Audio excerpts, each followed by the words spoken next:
Did you notice something interesting here?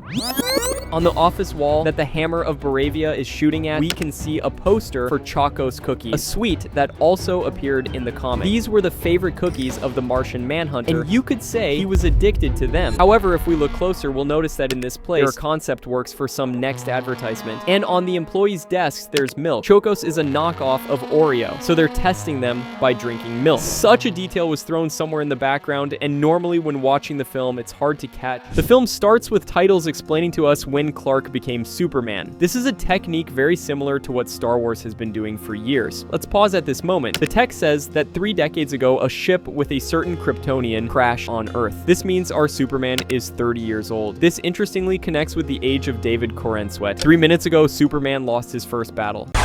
The hero crashes somewhere in Antarctica and lies in a very characteristic pose. This is a shot taken straight from Dragon Ball Z, specifically from the moment when Yamcha was killed by a Cyberman. On screen, for the first time, appears Krypto. He looks somewhat different than his comic version. This is because the dog's behaviors and some appearance elements were inspired by James Gunn's Pet. The constant desire to destroy everything, disobedience, and even that one cute drooping ear came from Ozu. Clark's healing phase begins. I simply love this detail where the entire fortress rotates toward the sun to aim the solar rays at Superman. Meanwhile, a message from his biological parents from Krypton plays. One of the robots says they're playing this message to calm him down. However, he starts screaming in pain. Remember this scene and what I'm telling you now because it connects with a phenomenal hidden detail from later in the film, which I won't hide, might move you a little. We'll return to this later in the material, but before that, if you love movies as much as I do, this channel is surely for you. Superman healed to 83% returns to fight the Hammer of Baravia. It quickly turns out that Lex Luthor is behind it, telling him exactly what to do. Let's pause. We have here a view of the monitor with attacks. On the left side are moves that Lex will use later in the film. A head strike from behind, a laser shot to the chest, or even a mount.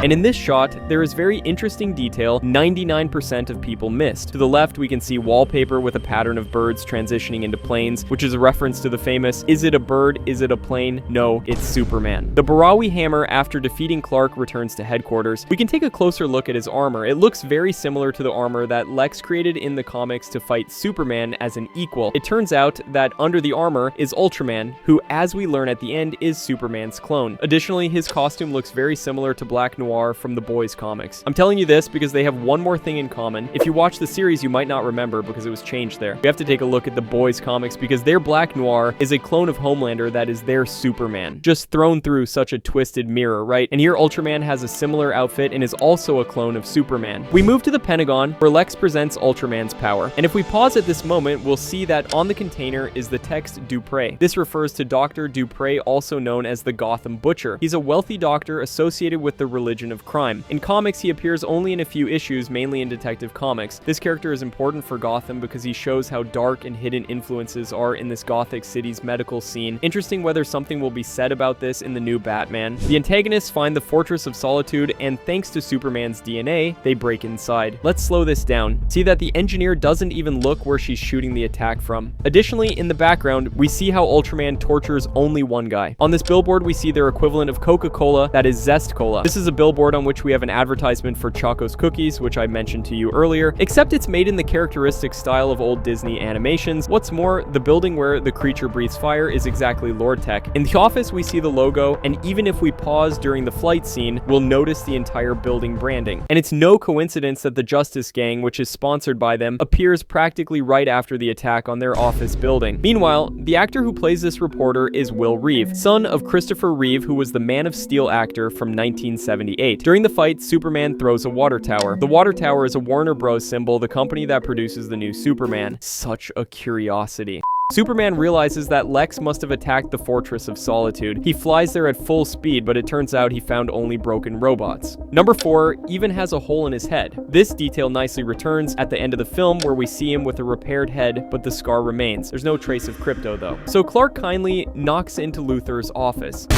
and asks him what he did with Krypto. On the desk, we can notice a photo of Mr. Handsome. I don't know, but I think everyone loves him there. What's more, on Lex's mug is written Space Lex, which is a parody of the actually existing SpaceX, Elon Musk's space industry company. Superman has a conversation with Lois Lane, and in the background, Justice Gang fights with a space whale. I mean, isn't it your job to help them, Clark? Anyway, if we slow this down, we'll notice that Green Lantern hits him with a big baseball bat. Meanwhile, at the end of the scene, we see how the monster is defeated and caught in a big net. Even smaller details on Clark's phone, where we see that his parents called him as many as 22 times. And we enter Act 3. Lex starts the machinery. A huge breach approaches Metropolis, and Baravia's armies will soon enter Jarhanpur territory. The city is being evacuated. Let's pause.